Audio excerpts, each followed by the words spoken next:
नमस्कार, सुजिस बुलेटिन में आपका स्वागत है। मैं हूं आपके साथ अश्विनी सरोही। एक नजर हेडलाइंस पर।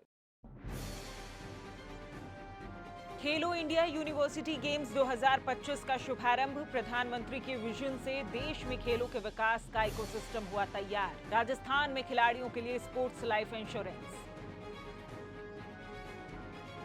मुख्यमंत्री का प्रवासी राजस्थानी चैप्टर्स के साथ संवाद। एनआरआर के लिए प्रवासी राजस्थानी दिवस अपनी मिट्टी से जुड़ने का सुनहरा अवसर।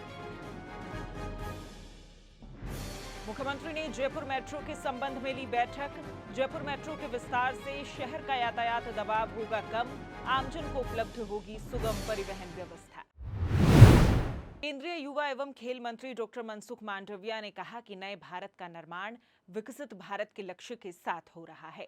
प्रधानमंत्री श्री नरेंद्र मोदी ने वर्ष 2047 तक विकसित भारत बनाने और वर्ष 2036 तक देश में ओलंपिक खेल के आयोजन की तैयारियों के लिए मार्ग दिखाया है।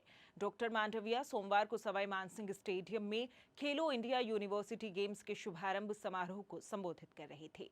उन्होंने कहा कि हमारी सरकार ने देश में खेलों के विकास के लिए इकोसिस्टम तैयार किया है और जमीनी प्रतिभाओं को तराशने के लिए खेलो इंडिया कार्यक्रम की रूपरेखा बनाई है। इसके तहत देश में खेलो India school games, youth games और खेलो इंडिया यूनिवर्सिटी गेम्स का आयोजन किया जाता है। इससे निकली प्रतिभाओं को खेल स्कूलों एवं सेंटर ऑफ एक्सीलेंस के माध्यम से उचित ट्रेनिंग दी जाएगी। इस अवसर पर मुख्यमंत्री श्री भजनलाल शर्मा ने कहा कि खेलो इंडिया यूनिवर्सिटी गेम्स का आयोजन राजस्थान के 7 संभागों पर किया जा रहा है। इस प्रतियोगिता में देश के कोने कोने से युवा प्रतिभाशाली खिलाड़ी भाग लेने आए हैं। खेलो इंडिया यूनिवर्सिटी गेम्स केवल एक प्रतियोगिता नहीं है, ये खिलाड़ियों के सपनों की उड़ान की शुरुआत है। इन गेम्स से खिलाड़ी ओलंपिक चैंपियन भी बन सकता है, इसलिए सभी खिलाड़ी पूरी लगन से इन खेलों में हिस्सा लें। आपको बता दें कि समारोह में ड्रोन के जरिए लाई गई टॉर्च को मुख्यमंत्री ने मुख्य मंच पर स्थापित कर खेलो इंडिया यूनिवर्सिटी गेम्स का शुभारंभ किया। मुख्यमंत्री श्री भजनलाल शर्मा ने सोमवार को मुख्यमंत्री कार्यालय पर वीडियो कॉन्फ्रेंसिंग के माध्यम से देश व विदेश के प्रवासी राजस्थानी चैप्टर्स के साथ 1-to-1 संवाद किया। इस दौरान उन्होंने चैप्टर्स के अध्यक्षों से अपने क्षेत्र के प्रवासी राजस्थानियों को राजस्थान में सामाजिक आर्थिक विकास से संबंधित गतिविधियों में भाग लेने और 10 दिसंबर को आयोजित होने वाले प्रवासी राजस्थानी दिवस कार्यक्रम से जुड़ने के लिए प्रोत्साहित करने का आह्वान किया। मुख्यमंत्री ने कहा कि राज्य सरकार ने प्रवासी राजस्थानी चैप्टर्स को सुदृढ़ किया है।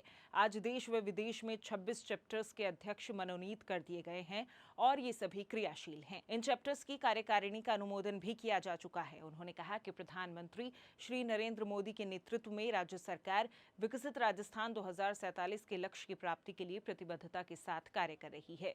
2 वर्षों में प्रदेश में अभूतपूर्व निवेश अनुकूल वातावरण तैयार किया गया है। Rising Rajasthan global investment summit 2024 के दौरान 35 लाख करोड़ रुपए के एमओयू हस्ताक्षरित हुए, जिनमें से लगभग 7 लाख करोड़ रुपए के एमओयू की ग्राउंड ब्रेकिंग हो चुकी है, जो कुल एमओयू का 20% है। उन्होंने कहा कि राज्य सरकार प्रवासी राजस्थानियों की सुविधा के लिए प्रतिबद्धता के साथ कार्य कर रही है।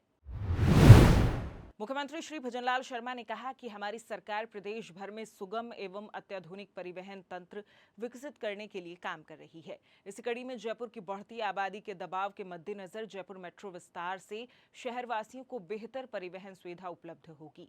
साथ ही शहर के यातायात दबाव को भी कम करने में जयपुर मेट्रो फेज 2 कारगर साबित होगा। श्री शर्मा सोमवार को मुख्यमंत्री कार्यालय में जयपुर मेट्रो विस्तार के संबंध में समीक्षा बैठक को संबोधित कर रहे थे।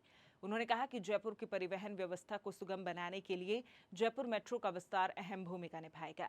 उन्होंने अधिकारियों को निर्देश दिए कि मेट्रो फेज 2 के तहत प्रोजेक्ट में खर्चे व लागत का समुचित आकलन किया जाए, ताकि वित्तीय संसाधनों का सदुपयोग होने के साथ ही आमजन के लिए भी सुदृढ़ ट्रांजिट व्यवस्था उपलब्ध हो सके। श्री शर्मा ने कहा कि मेट्रो के आगामी विस्तार में मेट्रो स्टेशन ऐसे स्थानों पर बनाए जाएं जहां यातायात का दबाव ज्यादा हो, जिससे आमजन को ट्रैफिक से राहत मिल सके। मुख्यमंत्री को बैठक में अधिकारियों ने बताया कि राज्य सरकार द्वारा जयपुर मेट्रो फेज 2 की डिटेल प्रोजेक्ट रिपोर्ट यानी डीपीआर का अनुमोदन कर केंद्र सरकार को भेजा गया है। केंद्र सरकार की मंजूरी मिलते ही इस परियोजना का निर्माण कार्य प्रारंभ कर दिया जाएगा।